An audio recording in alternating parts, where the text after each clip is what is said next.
welcome back to our fourth episode of the Powered by Forever podcast. I'm here with two special guests, and where are we today? We're in Scottsdale, Arizona, back home. Yeah, home base. Last time Greg and I were together, we did this in Japan. I'd like to say we're back by popular demand, but I don't think it was that popular, really. So don't forget to go out and check out the Powered by Forever, what's that, episode 3, and that was a great discussion that Greg and I had in Tokyo. Brilliant discussion about their success over the years. And I think you could learn a lot about what they do and why they're number one for so many years and forever. So yeah, go check it out. And to see Kaz's insight too, from being only 2 years in the company, I found that really interesting. Very. He's incredible. Right, so that's the commercial over for our Powered by Forever version 3. But what's important now is version 4. Nick Woodward-Shaw, they're so good. He's so amazing that they gave him 2 last names because one wasn't sufficient. Well, it makes me sound smarter than I actually am, and it seems to be working. It's certainly, you fooled us, mate. You fooled us. As is tradition now on the Powered by Forever podcast, we're going to toast. And today's toast is brought to you by Forever Aloe Peaches. Yes. So, gentlemen, it's a great event. Not Kampai this time. No. Nope. Cheers. Cheers. Hey, a couple of English words. Cheers, me old boy. Cheers. Down the hatch and all that. Mm-hmm. It's been a while since I've had peaches. It's lovely. That's good. It's definitely the best tasting aloe drink that we do. That might be something that causes a little bit of... I don't know. I like mango a little bit better. Yeah, it's true. Mango's good. But that is good. I haven't tasted that forever. This is what I got my kids on. Oh, yeah? When they were really young. I persuaded them that it was liquidized gummy bears. And they took it. That's true. Sounds a bit valiant, doesn't it? And they still take it. Piece of advice right there. Your first way, trick your kids to drinking it by liquidizing gummy bears. All right. Hey, Nick, that's a good segue. Tell us a little bit about you, your family, what brought you to Forever? Well, I've actually been with Forever for 25 years this year. Those first 8 years, I worked for an outside vendor, as you guys know very well, looking after events in the UK for a few years, and then into Europe, and then over here, which, of course, I brought my family, beautiful wife, Laura, who, of course, you know very well, and Emily and Olivia, 2 daughters, who are doing their thing out in the world, like they do. And what is their thing? Emily, my eldest, she's 23. She is in retail management with Target. Flying up the ladder there, which is weird because that wasn't what she intended to do. Yeah. It was all about theatre, dancing, performing. And then this took a little turn, but she's loving that. And then my wee one, who's 20, Olivia, she is a performer at Disneyland in Orlando. Sorry, Disney World in Orlando. World. Well, it's great. I remember very well Nick and I and Greg worked together a long time ago before you were officially part of Forever on success days and European events. And then one day, do you remember we were in Hong Kong? Yes, I do. And we were, what was the hotel? Do you remember the hotel? We were, it was like the high, really tall. The Hyatt, wasn't it? Mm-hmm. And I remember we were sat in there and Greg sort of formulated this idea. Do you think Nick would come and live in America? And that's where it began, huh? I remember that discussion. And how has it been since you've been here in America? Amazing. I mean, truly life-changing. And I mean that sincerely. I remember you asking... I nearly said pop the question, but that's typically... I don't think we were getting married at the time. But my mind spun around. It was not on my radar at all to be invited to come to the Home Office. Huge honor. And it's been... And I remember one of the things you said, which completely took all the risk out of it, was you could tell that I was concerned from the family point of view because they were really settled in England in school. And I remember you saying, if it doesn't work out, we'll find a way of making it work. And suddenly that took all the pressure off and it just seemed like this could be an amazing adventure. And it has been. So very grateful. And life's good. Well, I can assure you that we're grateful too. And not you're part of the fabric of who we are. So it's not, what you contribute to Forever, the FBOs, and to our experiences, events, communications is just remarkable. But not that you don't need to hear that, but it's obvious, and I'm sure that everyone out there agrees too. His role has developed over the years too. And so I was going to ask you, you were very focused in events back then, but it's really developed since you've been here. So tell us a little bit. I don't think everyone realizes you're not just events. What else are you involved with? Well, thanks to you guys, I'm now the title's Senior Vice President, which makes me sound very old. Senior. Bloody hell. Well, look in the mirror. Of communications. Communications being events, marketing, relationships, and taking care of the FBOs, which of course is the most important thing. So really, it's everything that the company presents, includes PR as well, and making sure that we represent the company as well as possible, and of course take care, reward, educate, inspire the FBOs to do what they do. So, and is that a full-time job? Good job I don't get paid by the hour. You couldn't afford it. Oh, that's brilliant. I have to write that one down. The scope of your work, your energy levels are off the charts. You never stop, And in fact, where did you just get back from? Just came back from a trip in Thailand, checking out everything for the EMR 25 next year in Phuket. How's that looking? Looking really good. That is a beautiful resort. And of course, we know the Thai culture very well. Super hospitable, beautiful beach. The food. Oh, the food. I love the food. So I had a couple of days there, making sure that's all in line. Tell us a little bit, since we're on this subject, a lot of people have gone to Pattaya in the past because we went there, I don't know, 3 times? 3 times, yeah. What do you see the difference between Pattaya and Phuket? Because I see a big difference. Yeah, I mean, it's definitely a slight upscale. Yeah. Pattaya is great, and we have great friends there, and the resorts there is beautiful. But yeah, Phuket's definitely a step up. The beach is more idyllic, if you like. The resorts, definitely an upgrade there. And we're going to have 3, maybe 4 resorts all right next to each other, all connected by the beach. And it's definitely set up a little bit more for, when I say tourist, it's very authentic. Some amazing restaurants and plenty of sightseeing, which of course will. I think it's a really fun place too, right? Yeah. It's a kind of party more place. So than Pattaya, I right? Would say. Right, because we kind of hung out inside the resort, didn't we, in Pattaya, which was nice, but didn't really have the opportunity so much to go out because there wasn't so much there. So no, I'm really excited about that one. I know they're going to love it, and also one of the great things about Thailand, which I know some people ask us why we go back, but of course one of the main reasons is that for visas and travel, it's much easier in places like Thailand. So it is one of the reasons we like to go there, because we hate it when people qualify and they're not able to attend for visa reasons. And another good reason Phuket is the airport's bigger. Right. So there's more international flights coming in than Pattaya. Correct. So and that should help. The travel. And you don't have to drive from Bangkok. And the airport's about 20-25 minutes from where we're going to be at. So it's going to be great. So tell us a little about the process of choosing a venue or a location. What does that look like? Give the sort of listener a kind of an idea of what goes into that decision. Well, it's a long and complicated process, I would say, and not particularly structured. But what we try and do is, and sometimes we're looking 3 or 4 years ahead. In fact, right now we're looking 5 years ahead, because we're trying to take advantage of some relationships and being able to secure the places we want to take our qualifiers to. But we look at various things. Accessibility is really important. Trying to make sure that as many guests can come in and visit. And we try and find destinations where we're showing our FBOs the world.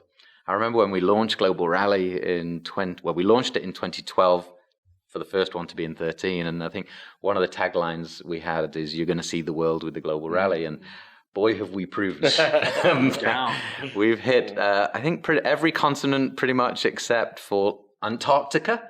Do you have any venues? There's not many arenas in Antarctica. We'd have to do an outdoor one, won't we? So definitely giving our FBOs an experience of the world is important. Sometimes we can be slightly strategic and maybe target maybe an upcoming market, which helps to kickstart that. Sometimes we'll go to more established markets. Like India last year, type thing, or early this year. I have, by the way, some amazing statistics I've just dug up about India, which proves its purpose, and I hope proves my worth in the job if I need it. Get your calculator out, mate. But we had if we compared the first 3 months of the year in India, then we had the rally to the second 3 months, so the second quarter, if you like. Then there was a 14% increase in recruitment in the second quarter compared to the first quarter. There was a 16% increase in retention, which is one of the key goals of that event, to provide training in India, because the numbers in India for retention were not as maybe good as we would hope. And there's been a 12%, I believe, increase in sales. Right.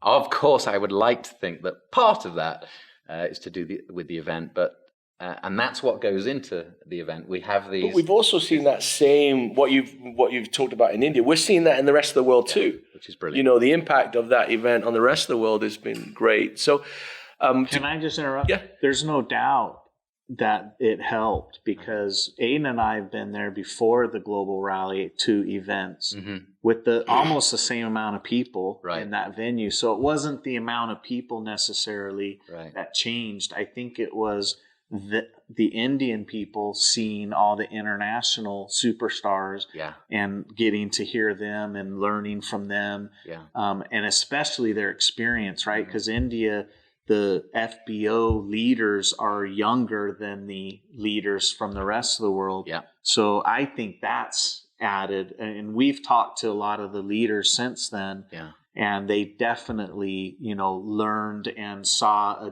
kind of a different vision of how they could build their business going forward, which I think's led to that retention number. And it's only going to get better. Yeah. So I think it's true. That's what awesome. You're saying. But you're right. Those international leaders did a brilliant job with the training. Dominique, Jane Leach, Pepe did something. Hanami, of course. Yeah. All of it was focused on how to build long-lasting business, which is what everyone out there should be doing. The thing that we really saw, which was great for India, was the love of the product. When we saw that with all those leaders, it was wonderful, because there's this misconception that, it's all about the new car or whatever. It was nothing like that. It was all about the love of the product, developing good customer relations. And I that was one thing and that's why retention's gone up. That's why sales are going up, is because people are really realizing. And it was great for those young Indian leaders, like, whoa, they are dedicated to the product. And I really enjoyed seeing that. And as we do in the rest of the world too. So going back to that process so you talked about accessibility. You talked about choosing markets or rising. There are business decisions in there too. Cost. Yeah. We've seen the cost of events just skyrocket. And everyone will know that from their own hotel room, flight experiences. It's a hard number. What have you seen since COVID, the sort of cost increase percentage? What would you guess that would be? Gosh, it's really interesting. And every market is completely different. Right. But certainly I would say hotel price increases probably a third up post-COVID, as opposed to pre-COVID. It's definitely what we've seen on a personal basis. Flights too. Yeah. I mean, we all know as we travel, we're looking at, in some cases, double the cost of pre-COVID, and it hurts. And it's one of the things we look at very carefully. We try and mitigate that in other areas. Sometimes, and obviously. So let me just tell them what you just said there. Because the point I want to make is that we're still at 1,500 case credits to qualify. Right. That's a lot of product. We recognize that, and that's difficult. It's hard work. And so what we try to do as a company is to mitigate, like you said, or to find other cost savings as opposed to changing the incentive. Correct. Or raising the price. Or raising the price of the product. 33%. Yeah. Because we've seen that for sure. Definitely just in the straight bills that we get, they're 30 to 40% higher now than they were pre-COVID. There's no doubt about that. not that we want to talk about that too much, but I wanted to highlight sometimes when people say, hey, why do we go there? Why do we go here? So we've got accessibility.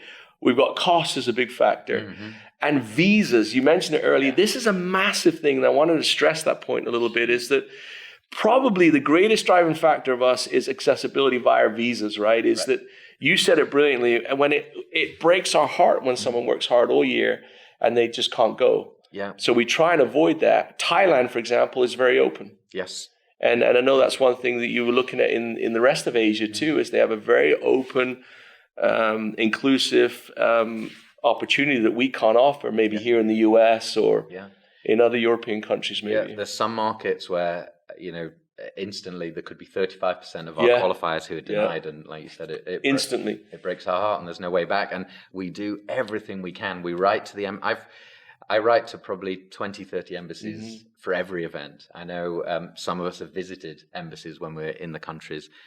We do the very best we can, and it's not always possible, but we're very mindful. Yeah, I just wanted to make that point because not everyone sees that. It is something that we take very, very seriously. Is this, and it's getting worse. Yeah. The ability to travel freely is definitely challenging for us. And so I want to go back to we talking about growth in this podcast series. We're talking about the acronym of growth. We talked about grit. To represent, which you mentioned earlier, good shout out. To be organized, the one we did in Japan was about organized. We skipped one with work because we're going to get back to that one, because together fitted perfectly this whole idea of getting together in this environment. So sort of decision-making process, hardest thing you've had to do, hardest decision you've had to make in the event world. I know what it was for me, and I'd be thinking of this one, mate. So there's been two really, really, really hard events in my career, and one of them was in Nigeria, which I experienced with Gregg. The electrics. That was just tip of the iceberg. We had electrics. I had a health issue that week. Lots of difficulties, lots of challenges there, which we were very proud to overcome and hopefully not repeat, but also many challenges in India, and some curveballs that are thrown at us. And I always say, with all our contacts, the entire team, every hotel, before every single event we do, I have a chat to them, put in a call, and I say, things will go wrong this week. The scale of what we do, the number of moving parts, the number of people involved, something's going to go wrong. Yeah. It just will. So what I really instill in them is, when something goes wrong, don't try and hide it from us. I can be your best friend at fixing that, even though, if you like, I'm the client. That's not how I like. I don't like an us and them approach to that organization. It's, we succeed together or we fail together. So it's one of the things that I instill. And in India, as you're saying, I said that to all our partners there about, something comes up, tell me. And we did have one particular challenge which came up about 3 or 4 weeks before the rally started, which was the arena that we had in the very center of the city there. We got a contact from the Prime Minister's office of the biggest democracy in the world, who had an election starting the week after we were there, saying, I want your venue. On the day we had it. On the day we had it. And it's kind of a long story, but partly because of the relationships that we built, we managed to negotiate and wangle our way around this, and eventually persuaded the Prime Minister's office to do their event the day following our event, by allowing them to use some of our equipment and our staging and our infrastructure that we'd created. So that was a few sweaty palms and sleepless nights, because I thought, hang on, we've got 20,000 people coming in. Flights are already booked. Everything's already paid for. And we might not have a venue. Well, that was like Bali. Do you remember that? I think you said we had $1 million invested in that outdoor party. Mm-hmm. And the rain came. And it didn't stop. But that's one good thing about you, Nick. You always look at a situation and you have your challenge or problem in front of you, but you always find the solution. that's where you spend your time and your effort, not worrying about the problem itself, but what's the solution to it. And I think that's a great lesson for all of us to learn, to not spend time worrying about it, but looking and searching for the answer. It's Laura thinks maybe I have a psychological issue, but in a weird way, I love those times. It's kind of a huge buzz, right? And I always think you've got two choices. I can cry, get upset, and kick something or someone, and lose the plot, or you make the best of it. And that first option isn't going to solve anything. Yeah. So I might as well just dive in, do the very best we can, and certainly with barley. What a great example of togetherness. Because literally we had, at the time we had to make the call, it was less than 2 hours to the party, and we moved location, we moved almost 2,000 meals. The food was incredible. Drinks, entertainment. We didn't even have a venue. And within 2 hours, thanks to the extended team, and not only our event team, who make me look way better than I actually am, but FBOs too. I remember putting a message out on Facebook saying, guys, we've got an issue. Unfortunately, you're not going to have the party you will have. And I got emotional because I said, you will have a party. You will have a party. And I got texts and calls and messages from hundreds of FBOs saying, what can I do to help? I remember I got something from Rolf saying, can I help set up chairs or something? Another FBO said, I'm a really bad DJ, but if you need one, I might be your best option. And FBOs did come by and they helped us set it up. And this is their party. And what a privilege it is to be around people like that. And just the attitude they brought to the party was incredible. We had so much fun. But I think also, you mentioned it earlier, the relationships that you build, not just with internally, but with the hotels. And because you did that, you were able to get that room. Right. Because you had that relationship built with them. And, again, that's very important for all of us to learn. It may not seem right now that it was important to have that relationship with the hotel staff, but later on it became the solution to the problem. Similar issue in Abu Dhabi. Remember when sadly the Sheikh passed away? And we thought our party on the Formula One track was going to be cancelled. And again, I think part of that was some of the relationships that we built with the government there. Enabled us. It wasn't quite the party that we wanted, but it was remarkably unique, wasn't it? Wasn't it? You remember it was that sort of downplayed, quiet one. I had to whisper. But I tell you what, and how grateful we were that the government and the staff, they said, hey, we'll find a solution with you. And they're desperate to have us back. And that is like what Gregg's, I think, saying is that it's a real lesson for all of us that relationships matter. That they truly do. I remember with the food situation on that, because it was an outside vendor serving food in a hotel, and that's a no-no. Right. And yet there they were, and the hotel staff were helping, and all because of relationships. And in our business, relationships are literally everything. Right. Is because you need the collateral of a good relationship to overcome the damage that comes, or the challenges that come. Right. The one thing that came to my mind with events is this. Did you remember? The event that never happened. The Aloe Baby for Australia. Correct. Yeah, 2020. And it never happened. Now, in hindsight, this doesn't look like a big deal.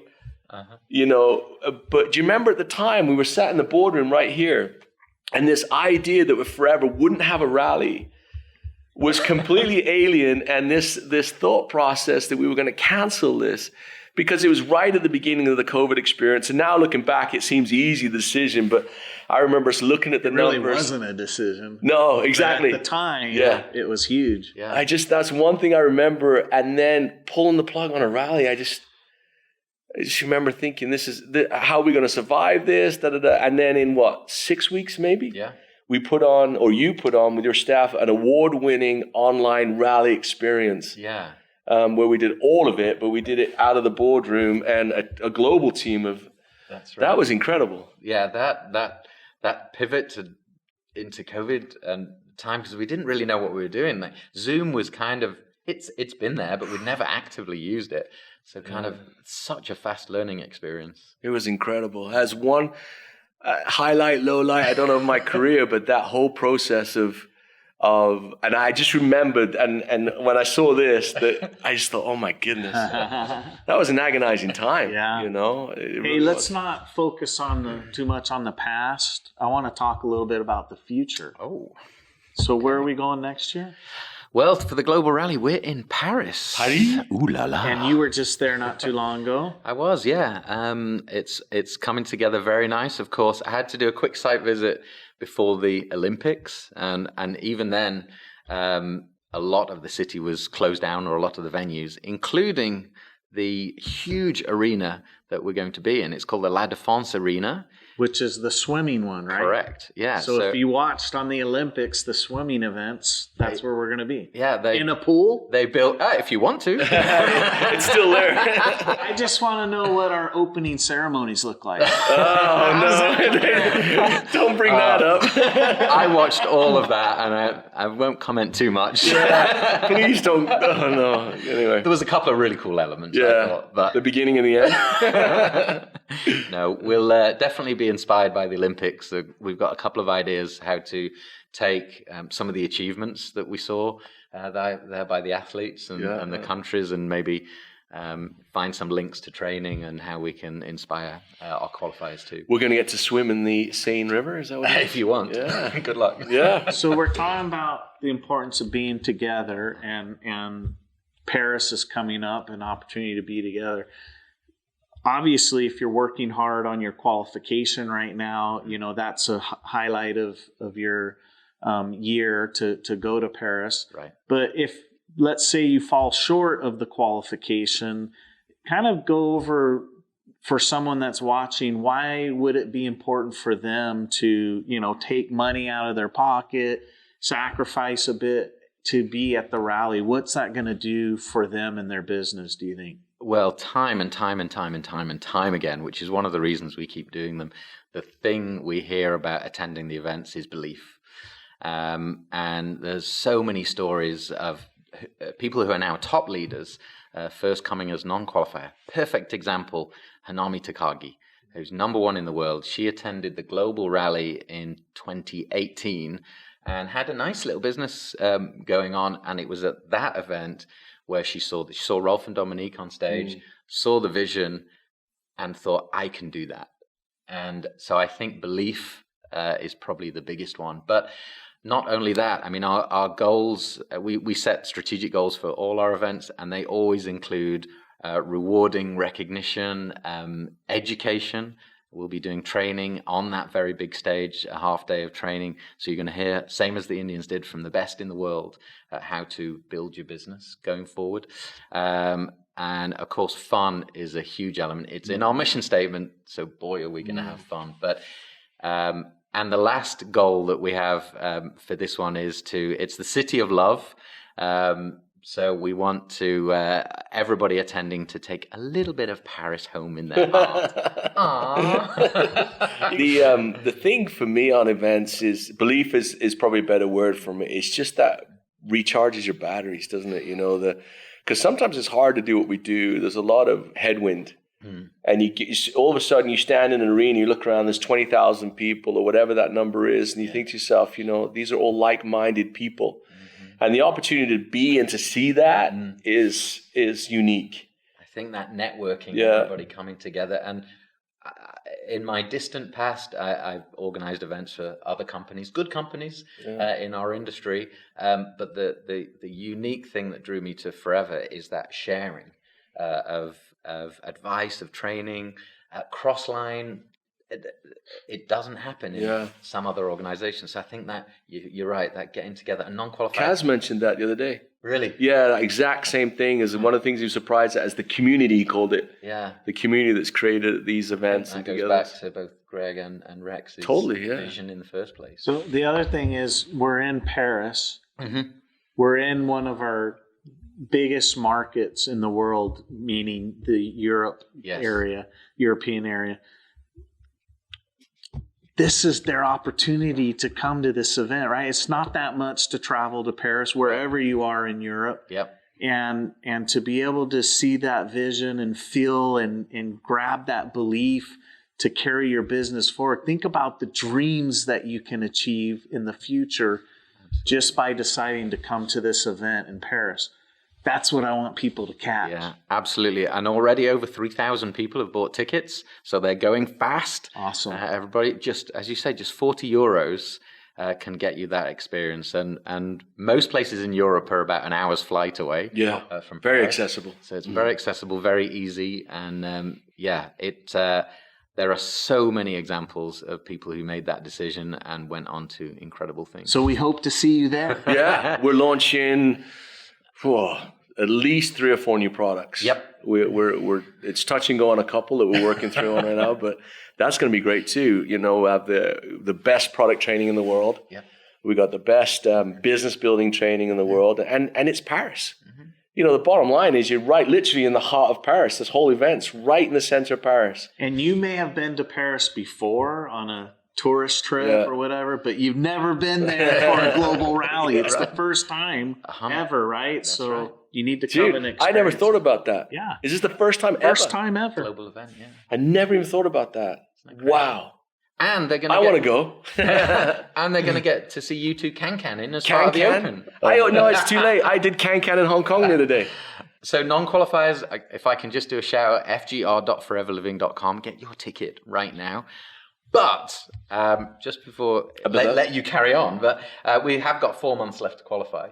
And every meeting that I'm doing with countries and FBOs at the moment, I'm saying, please check your case credits. Every single year, we have people that are 1 or 2 case credits from qualifying, and they've missed out, or 1 or 2 from case credits away from leveling up. So don't leave it to the last minute. 4 months is plenty of time to gain what you need to, and allow the company to reward you for your hard work with a 5-star experience in Paris. That sounds pretty well said. Well said. Sound like a commercial again. Let's go back to EMR in because we have an EMR coming up in 4 weeks, something like that. Yeah, don't. Is that what it looks like? How long's this podcast going on for? Because I got to work. What's the date? So it's about a month, isn't it? Yeah, month away. Yeah. Goodness gracious. Yeah. Tell us about that. So we're going to be rocking the boat again. Yeah. In 2017. Which was a blast last time, by the way. It was so much fun, wasn't it? It was. And this year, I think it's going to be even more of a blast because we were presented with a slightly bigger ship. So we were able to offer, and oh my gosh, fingers crossed everybody can take advantage of this, is having 2 cabins. So they got a bonus cabin as a one-off. So we're expecting around 3,500 FBOs on the one ship. And we're going to be sailing from Ravenna, which is kind of close to Venice, across the Adriatic Sea, calling in at Trieste in northern Italy, and then Dubrovnik in Croatia. That sounds pretty cool, doesn't it? It does, doesn't it? I'm glad you're not asking me to spell it. But Dubrovnik is incredible. I've never been, actually. Yeah, it's a beautiful place. And the one thing I always remember there is the clarity of the water. Mm-hmm. The water is just crystal clear. Nice. How are we looking? I hate to raise this. I know that's one of the questions they're all going to be watching. It is. Well, certainly by the time this is out, everybody will know their fate. Yeah. but we're about 24 hours away from the deadline closing. Right. And I believe partly due to the sad effect of travel visas, we know there's going to be a few of our friends unable to attend, sadly. But probably what that will mean is 98% of FBOs who wanted 2 cabins will get them. Looks like we may have 1 or 2 that may not, but that may change tomorrow. And by the time this podcast is out, you will know. But you need to know we have done everything we can to accommodate everybody. We have less staff, less crew. We're doing translations remotely. Right. So most of the translators are on the mainland or staying at home. So that we can free up every single cabin for the FBOs who deserve it. So. Well done. Yeah. You worked really hard on that. It's been thank you. There's been a lot of work behind the scenes. And we didn't anticipate it being so difficult. There was a massive response, wasn't there? A global response, over 30% more Eagle managers and sales are up. Yeah. What does that say about Eagle Manager? Oh, yeah. There's definitely we've proven that there's a correlation between Eagle Manager and growth. Yeah, absolutely. Yeah. But as well as seeing those great places, of course, we've got a day of training, which we do every year, very specifically designed for Eagle managers to take their business to the next level, aiming at chairman's bonus and beyond. Mm-hmm. Last night party that's become infamous, whatever you want to say. We've got some opportunity to buy some swag on the boat. Nice. You can upgrade your experience with some dining options, some drinks packages, some trips, escorted trips around Dubrovnik and Trieste. That's good. Yeah, we need to tell them that. Yeah, because they need to. Once they find out they're going, they need to. Where would I go to book something? So we'll be sending out a link. It's about the end of the month where they'll be able to download the Royal Caribbean app. They can put in their cabin code and they will have their own account on there. And on there, they'll be able to book a spa treatment for their spouse or partner. They'll be able to buy a drinks package. They'll be able to upgrade one of the meals to a steak restaurant or sushi restaurant or Italian. There's be able to book their trips to Trieste and Dubrovnik. I would say those escorted trips or organized ones by Royal Caribbean are definitely worth doing. And they get you back to the boat on time. They very, very well organized, very well escorted. They'll show you the history if you want to do that. So loads of opportunities. So end of the month, end of August, should be able to get that app and start upgrading your experience. They definitely need to do that because last time a lot of people missed that opportunity by not booking early. So really, really good reminder. Excellent. Yep. And then what's the future after that look like? Well, Phuket for EMR 25, right? Booked, and everybody's underway already with the qualification on that. So that's looking good. And then after that, but for sure, and Greg and I have both seen this. We are out to 2030 right now on venues for EMR and Rally. Yep. And they're looking good. It's really exciting. We are seeing the world. Yeah, it's incredible. These events, yeah. So that's how far out we get. Is 5 years? Is that your goal? So does that mean my job's safe till 2030? So, yeah, as of today, yeah. You might not be when you find out the other 2% that didn't get their room might be after you. That's true. That's true. It won't be me and Greg, but you might be one of them. So, no, I think for the FBO, you make a great point. Is we're planning that far ahead to motivate and excite and incentivize you, and it's not just in events in the company. We're investing every part of our business, right? We're here to stay. All right, with all your experience of doing the events, and I know that you have a very clear matrix is maybe the wrong word, but guide of what you want the experience to be like. And what does that look like? What is your roadmap when you start up and you come and you sit down and say, okay, we're going to Paris and we want to do this, this, and this. What is that? So it's one of my favorite times of the year, and I always do it on a weekend, so nobody else is bothering me. Sometimes go for a little walk. I find a place to myself, and I sit down with a blank piece of paper, and I try to imagine what are the goals, what do we want to achieve for this event, for the business, but probably more importantly for the FBO. Right. How do we want them to feel? Because I think that dopamine moment, connections, relationships that we build is critical and vital, and we design those moments in. It was a piece of advice I was given once by somebody many, many years ago when I was starting my career out in events was, think about the guy sat on his own 3/4 of the way back in the middle. Middle. How's he feeling? Yeah. Is he engaged? Is he connected? Is it too loud? Have I had enough? And so that's one of the things I think about. And then on this blank sheet of paper, try and write down the journey of these 5, 6, 7, 8 days, whatever it might be, in that destination, and make sure we give them different experiences that will affect change, to make them do something differently when they leave that event. And it's one quote you use a lot, I've noticed, is when you do a presentation, and it applies to business presentations, maybe even when you're doing recruitment with somebody, is that I think you say 20% of you will we'll do something different as a result of this event, of this training, this presentation. 80% of you won't. And so I'm constantly striving to how can we make that number bigger? Mm-hmm.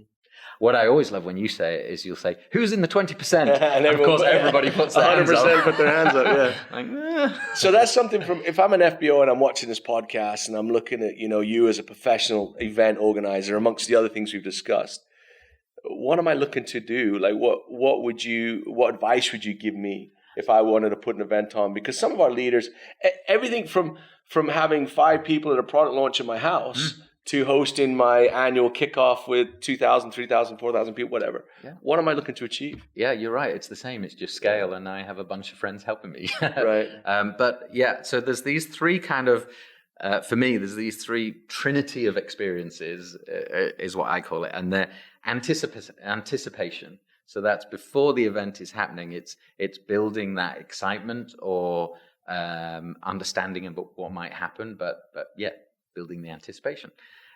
Participation. So when you're actually at the event and you're with somebody in a business meeting or product launch or whatever, it's giving them whatever it is that they need, the information that they require to make a change afterwards. And then the third one is reflection. So anticipation, participation, and reflection. And as far as FBO meetings are concerned, I would say reflection is about following up, is about, checking, did you get the information that you needed? Can I help you any further? What is your next action point? Or how can I make it better next time? Learn from your experience. Yeah, right? 100%. Yeah. I've been blessed to spend 30 years doing events. I've done thousands and I haven't done a perfect one yet. And but you keep striving. Absolutely.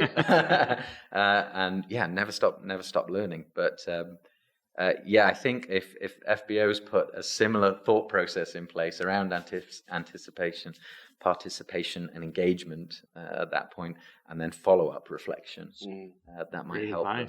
It is, huh? It really, and you can see how that can work on any scale. Right. Yeah. Even if it's just like that, like you said, that one-on-one or product sharing opportunity, right up to a big, massive event. A lot to learn and digest and all of that. Gregg, you've been to events for how many years? You've been in the business now? Too many. Yeah, flipping heck. Do you have a favorite? My gosh! I know that's not easy. Did you look back? I think the time's going by. No, way too long. You can't. No, we got plenty of time. Jeez.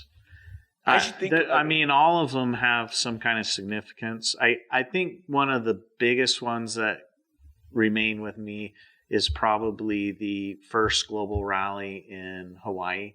Yeah. Just because it was such a major change from what we had been doing for so long. And it's turned out to be incredibly successful, I think, in my opinion. And, what we did before that was a lot of work. It's brutal. Yes, a lot of money. Yeah. And to consolidate it into this one big event and be able to travel the world, like you mentioned, and have the experience like no other that we're producing now. It started with that event with just an idea and building it from there. And so that's very close to me for sure. That definitely was a change in direction, wasn't it? Yeah.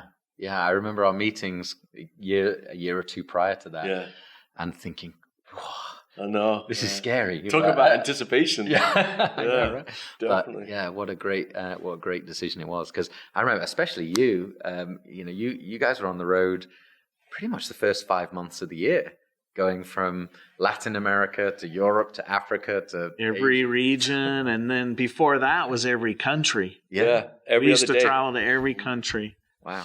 And Nick, we appreciate your insights as always, and thank you so much for what you do and joining us on the Powered by Forever podcast. Thank you. It's been great to spend a few minutes on it and to reminisce. I know. And to look forward to what the future brings. But ultimately, it comes down to me as an FBO.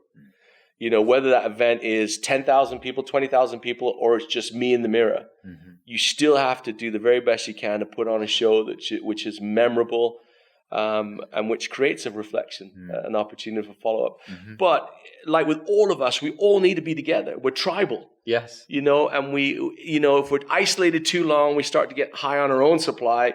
We need to come together, reset, and that's what the event's about. And you do an amazing job at leading that. So, mate, we've got EMR coming up in just a couple weeks, 4 weeks. We've got Paris coming up, and so many other wonderful things in between. So, Nick, thanks for what we do, and we appreciate you very much. And we'll see you all again in the Power by Forever podcast, which will be version 5. Where in the world we're going to record it, I don't know yet, but someone will probably tell me in a minute. Don't forget to go back and check out the other episodes as well, because of some great information with great guests and great observations that have been made by some brilliant people. So we'll see you there. Take care. Adios. Ciao.